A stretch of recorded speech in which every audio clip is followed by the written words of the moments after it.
Hello दोस्तों एवं प्रिय विद्यार्थियों।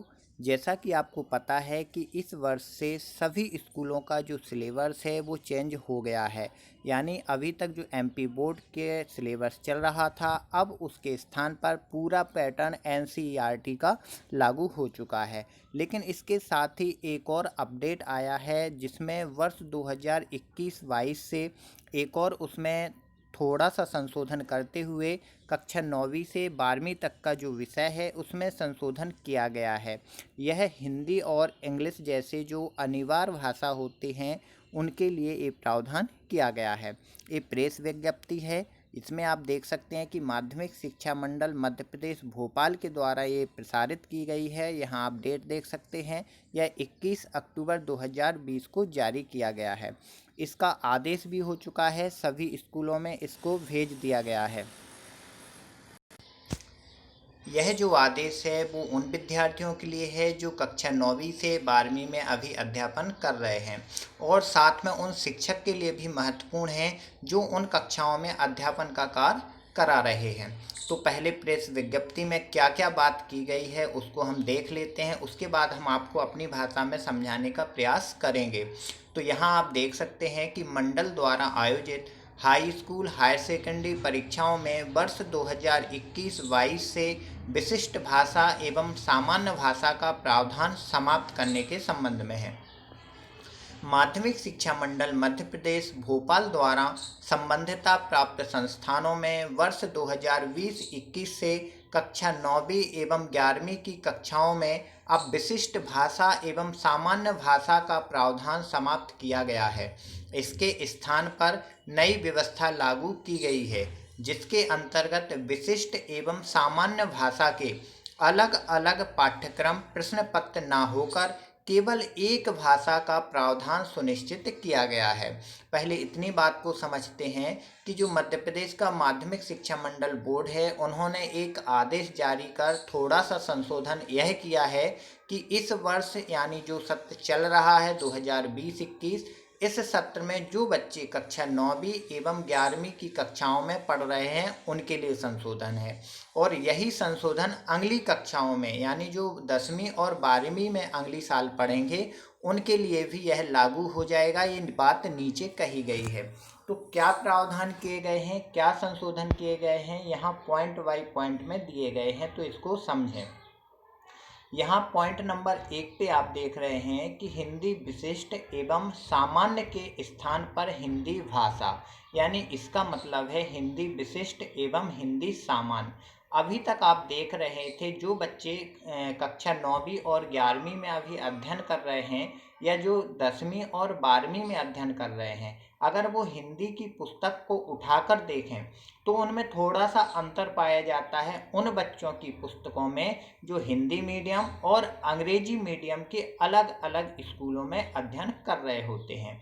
अर्थात जो हिंदी भाषा यानी हिंदी माध्यम के स्कूलों में अध्ययन करते हैं और अगर वो हिंदी विषय को चूज़ करते हैं तो उनकी जो पुस्तक होती है वो हिंदी विशिष्ट होती है, और अंग्रेजी माध्यम में पढ़ने वालों की जो हिंदी होती है वह हिंदी सामान्य होती है। यानी इंग्लिश मीडियम वालों के लिए हिंदी सामान्य होती है और हिंदी मीडियम वाले बच्चों के लिए हिंदी विशिष्ट होती है, यानी दो पुस्तकें अलग अलग चलती हैं। लेकिन अब इसमें बात कही गई है कि उसको दोनों ही चीज़ों को ख़त्म कर दिया गया है और एक नई हिंदी जो है प्रचलन में आ गई है जिसका नाम होगा हिंदी भाषा। यानी अब हिंदी विशिष्ट और हिंदी सामान्य के स्थान पर एक पुस्तक चलेगी जिसका नाम होगा हिंदी भाषा। अब चाहे आप इंग्लिश मीडियम स्कूल में पढ़ रहे हों या हिंदी मीडियम स्कूल में पढ़ रहे हैं, अगर हिंदी की पुस्तक आप पढ़ रहे हैं तो सभी स्कूलों में एक सी पुस्तक होगी और कोई अलग अलग पेपर नहीं होगा, सभी स्कूलों में एक सा ही पेपर आएगा। दूसरी बात अब देखते हैं अंग्रेजी विषय की। तो ऐसा ही अंग्रेजी सब्जेक्ट में हुआ है, यानी दो प्रकार के स्कूल होते हैं, एक हिंदी मीडियम स्कूल होता है और एक इंग्लिश मीडियम स्कूल होता है। तो जो इंग्लिश मीडियम स्कूल होता है उनके लिए इंग्लिश थोड़ा सा इजी होता है, अर्थात उनको इंग्लिश पढ़ने में आसानी होती है। तो जो पुस्तक दी जाती है वो उनके लिए स्पेशल इंग्लिश दी जाती है, यानी अंग्रेजी विशिष्ट होती है। और जो हिंदी मीडियम के बच्चे होते हैं उनके लिए जो अंग्रेजी की पुस्तक होती है वो जनरल इंग्लिश होती है, यानी अंग्रेजी सामान्य होती है। यानी इंग्लिश और हिंदी मीडियम के अलग अलग बच्चों के लिए अलग अलग पुस्तक का प्रावधान था। लेकिन अब यह व्यवस्था खत्म करके दोनों ही स्कूलों में और सभी बच्चों के लिए सिर्फ एक पुस्तक चलेगी, उसका नाम होगा अंग्रेजी भाषा। यानी चाहे हिंदी की हो चाहे इंग्लिश की हो, अब सभी स्कूलों में एक ही पुस्तक लागू रहेगी, चाहे हिंदी मीडियम हो या इंग्लिश मीडियम। इसी प्रकार तीसरा पॉइंट जो आप देख रहे हैं, संस्कृत विशिष्ट एवं सामान्य। इसी प्रकार जो संस्कृत लेने वाले बच्चे थे, किसी स्कूलों में सामान्य संस्कृत चलती थी और किसी स्कूलों में विशिष्ट संस्कृत चलती थी। इन दोनों पुस्तक को खत्म करके एक पुस्तक आ गई है संस्कृत भाषा। चौथा जो पॉइंट है वो भी उर्दू सब्जेक्ट के लिए है। बहुत सारे स्कूल ऐसे हैं जहां पर उर्दू भी एक सामान्य भाषा या अनिवार्य भाषा के रूप में ली जाती है। तो ऐसे स्कूलों में भी उर्दू दो तरीके से पुस्तक सामने रहती थी, एक उर्दू विशिष्ट और एक उर्दू सामान्य। तो अब ये उर्दू विशिष्ट और सामान्य की जो पुस्तक है उसके स्थान पर सिर्फ एक पुस्तक लाई गई है जिसका नाम है उर्दू भाषा। अब आपने 1 2 3 4 पॉइंट में 4 सब्जेक्ट समझे, हिंदी, अंग्रेजी, संस्कृत और उर्दू। अब एक लाइन में अगर इसको हम समझें तो जो भी बच्चे इन सब्जेक्ट को पढ़ने वाले हैं, अब वो किसी भी स्कूल में पढ़ रहे हों मध्य प्रदेश के, चाहे इंग्लिश मीडियम हो या फिर हिंदी मीडियम हो, सभी बच्चों के लिए एक ही पुस्तक का प्रावधान इसी वर्ष से लागू हो गया है। तो अब आप निश्चिंत रहें और किसी भी पुस्तक से आप अध्ययन कर सकते हैं, क्योंकि इस समय वर्तमान में कोई भी स्कूल ठीक से संचालित नहीं हो रहा है, तो पुस्तकों का भी अभाव है बच्चों के पास। तो अब आप इंग्लिश मीडियम के बच्चों से भी पुस्तक ले सकते हैं और इंग्लिश मीडियम वाले जो बच्चे हैं वो हिंदी मीडियम वाले बच्चों से भी हिंदी, इंग्लिश, संस्कृत और उर्दू अगर उनका विषय है तो वो एक दूसरे से आदान प्रदान कर अपना अध्यापन का कार्य जो है वो कर सकते हैं। अब इसी प्रकार नीचे आप देख सकते हैं, अभी हम बात कर रहे थे जो वो कक्षा 9वीं और 11वीं की बात कर रहे थे। अब जेई बच्चे अगले वर्ष 10वीं और 12वीं में पहुंचेंगे तो उनको वहां पर भी इसी प्रकार का संशोधन कर दिया जाएगा। तो आप नीचे देख सकते हैं, इसी प्रकार शैक्षणिक सत्र 2021-22 से मंडल द्वारा आयोजित हाई स्कूल हायर सेकेंडरी परीक्षाओं में भी अब विशिष्ट भाषा एवं सामान्य भाषा के स्थान पर अब मात्र संबंधित विषय का उपरोक्तानुसार एक ही प्रश्न पत्र होगा। यानी जो परिवर्तन या संशोधन इस वर्ष से हुआ है वही जो परिवर्तन है अगले वर्ष 10वीं और 12वीं में भी हो जाएगा। तो ये हिंदी, इंग्लिश, उर्दू और संस्कृत भाषा के लिए थे।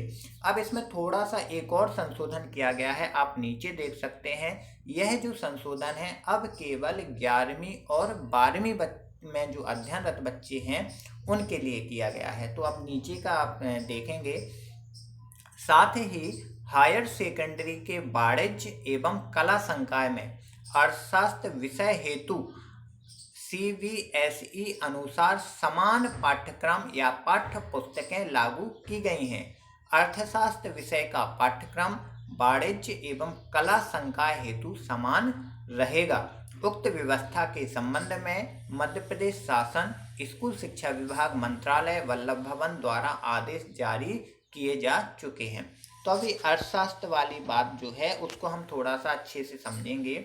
अभी जो 10वीं के बाद हम संकाय चूज करते हैं कि हम किस संकाय में अध्ययन करना चाहते हैं, तो उसी में से 2 संकाय ये भी हैं, एक कला संकाय और एक वाणिज्य संकाय।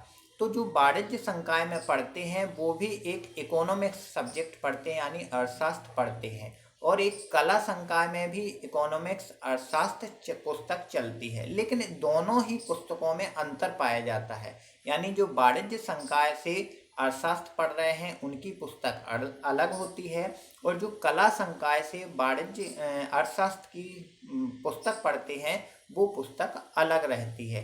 तो अब ये अलग अलग जो पुस्तकें चल रही थी वाणिज्य और कला संकाय में, उनको खत्म करके एक कॉमन अर्थशास्त्र का जो पुस्तक है वो बनाया गया है। और इस वर्ष से दोनों ही संकाय में जो अर्थशास्त्र विषय होगा दोनों पुस्तकें एक ही होंगी, चाहे आप वाणिज्य से अध्ययन कर रहे हों चाहे आप कला संकाय से अध्ययन कर रहे हैं। अगर आप अर्थशास्त्र पढ़ रहे हैं तो आपको एक जैसी ही पुस्तक मिलेगी और आपको शायद एक ही टीचर दोनों ही अर्थशास्त्र का अध्ययन कराएगा।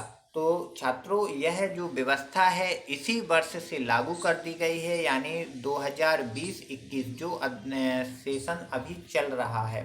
और जो 10वीं और 12वीं के बच्चे हैं उनके लिए यह प्रावधान अगले वर्ष से लागू हो जाएगी। तो आप किसी भी प्रकार से पुस्तकों का अभाव अगर है आपके पास तो एक दूसरे बच्चों से लेकर के आप अध्ययन कर सकते हैं। और इसी प्रकार की स्कूल से संबंधित जानकारी के लिए आप हमारा चैनल सब्सक्राइब कर बेल आइकन जरूर दबा दें, ताकि जो भी महत्वपूर्ण सूचनाएं स्कूल से संबंधित या छात्रों से संबंधित या फिर शिक्षकों से संबंधित महत्वपूर्ण जानकारी आती हैं, उन जानकारियों को हम YouTube के माध्यम से, चैनल के माध्यम से आप तक पहुंचाने का प्रयास करते हैं। धन्यवाद।